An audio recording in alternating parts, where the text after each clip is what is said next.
Today we're going to tackle a couple of maintenance issues, not really issues, just as a precautionary measure. One is the antifreeze hasn't been changed, 60,000 miles, and also the transmission fluid, also known as Transaxle fluid, hasn't been changed or looked at. Again, we've had... Okay, we're back with what I believe to be all the tools that are going to be needed for this. I have also chocked the back tire on the opposite side to keep the car from rolling with the two rubber blocks that I have.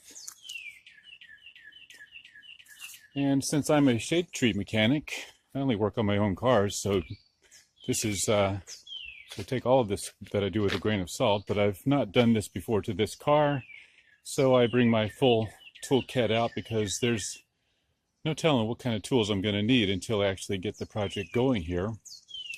But I'm expecting this won't take very long.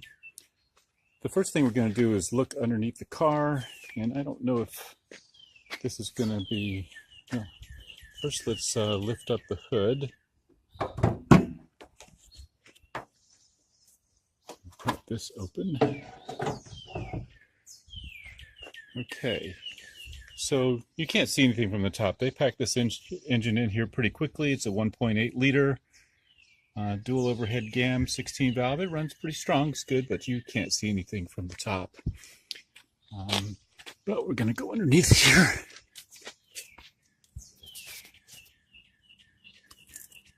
And the first thing you see is this skirt here, which helps in the aerodynamics of the vehicle. The smoother the bottom, the more aerodynamic it is, and therefore the better fuel economy. It does make nearly 45 miles per gallon on the highway at 65, so it makes pretty good gas mileage. This silver thing here is the Transaxle, and right here is the drain plug. The rest of it you can't see, and you can't see the radiator, nor can you get to it at all. So this will be the first task, is to remove these screws here that hold this aerodynamic skirt in, and we're going to remove that. And this is the primarily reason I'm doing both of these tasks, both the Transaxle fluid and the antifreeze at the same time, because if I'm going to be removing that skirt, I might as well get them both done at the same time rather than having to do this again at a later time. So with that, we'll get started taking off the skirt, and we'll check in a few minutes. Okay, now I've taken the skirt off. It came off in two pieces. It wasn't too difficult. It was just a series of about 6, 7, 8, 9. There's about 10 millimeter bolts holding it up, and then there were two Phillips screwdriver, just some plastic inserts that had to be removed. Came right out. Now we can see a little bit better what we're up against. Let's go under the car again, and hopefully the light will be good enough to see this. But now, as you can see, there's the Transaxle. Here again is the drain plug. Up here you'll see this is a level indicator. Basically, you turn it a half a turn counterclockwise and pull it out. I'm not going to show that on the camera because it's going to be messy. And then there's a fill plug that you access from the top. Around here, just between the radiator hose and the air intake, down here is this item right here, is the fill plug on top of the Transaxle. Now I'd recommend that you loosen the fill plug first, make sure that it comes out without breaking, because if you drain the Transaxle fluid and then later find that you either can't get out or break the fill plug, then you're looking at an expensive tow to the shop and have them do all this work that you wanted to do yourself to begin with. The next thing we're going to look at is the radiator. Here's the overflow tank for the coolant, that is. And of course the cap there.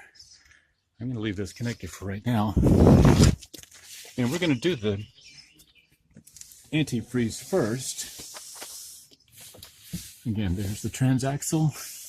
And we're going to turn around here and look up in here, looking for a white plug right there.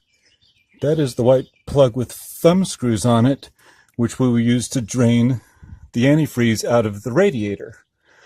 My goal here today is not to do a complete flush of either system, rather to get about a gallon of each, since it's not really needed to flush it, and there's some dangers in flushing the system completely in either case. One, I've flushed radiator coolant out before with water, and I found that once it loses its lubrication properties and you have pure water in the system, it tends to wear out the water pump, which in this case is located on the passenger side of the vehicle, and that's it right down there. Difficult to get to, not impossible. I really don't want to change that out, so we're going to not introduce any just plain water in there. We're going to fill it with, the 50-50 diluted antifreeze. Okay, so getting the skirt removed just allows us to get a better view and also better access to the things we're going to do. First we're going to do is to drain the radiator of the coolant, see how much we get out. Hopefully it's a gallon, and we'll endeavor to put the same amount back in. Do have my Prestone antifreeze over here, and again it's going to be a 50-50 mixture. We'll get to that and we'll be right back. Okay, we started the antifreeze drain process. As you can see, it's coming out slowly, but we're getting some out. I'm hopeful to get about a gallon out of that. I also have a siphon tube here, which I wasn't anticipating doing that, but the siphon tube actually comes out of the overflow tank because I wanted to get that out too. You can see that, because usually you keep the cap closed for the radiator, the main fill valve, and open the overflow tank, and it should siphon out on its own without having an extra siphon tube like this, but it was not doing that. Don't know why. Doesn't matter. I have this is just a 3/8 inch tube here, and we should be getting back to a gallon pretty quick. Oh, I do recommend wearing protective wear like glasses, and in my case I have a rubber glove, but it really didn't get dirty or spill anything on it. It was a rather clean process. I've seen worse. Okay, and we'll be back in just a moment. Okay, and we're back, and I did in fact get just a little bit more than a gallon out of the radiator. What I did was I measured it by taking my catch basin and funneling it into 2 half-gallon milk jugs. And really not specifically to measure the amount, but to make sure I got the exact right amount back in. And it worked out pretty well, no mess. I did spill a little bit here as I was pouring it back in, but all in all, not too bad. I did wipe off with a rag anything I saw in the paint, because some of these chemicals are harmful to do that. But filled it back up, put the overflow tank back in the middle between low and full, and that project is over. Of course, it does require some running of the car to get things going, but since it filled up completely with the same amount of fluid, I don't think there's any air bubbles in there, otherwise I would have had excess fluid.